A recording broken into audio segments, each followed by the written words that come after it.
玲珑舞蹈团年度创作《浪潮花》，诠释的是安平一段诗意的时代故事。伫台南安平有济济使人感动的精彩的故事，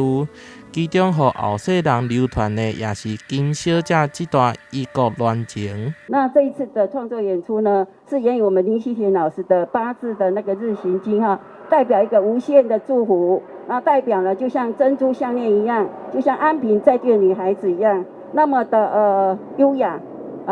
带给我们这个地方这么棒的一个经典的一个传说。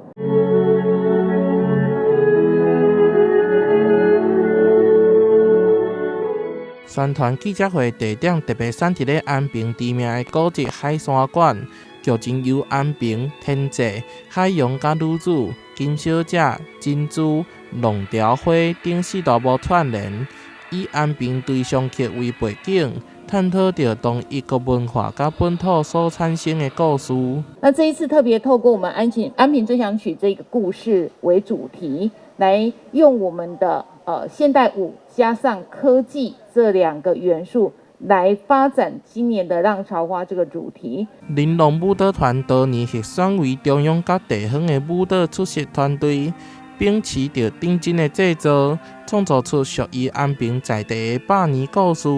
透过创意和作品新的精神，这段经典的故事将伫咧10月10号到16号伫台南文化中心完成剧场演出，欢迎大家前往观赏。台南新闻杨顺怀采访报道。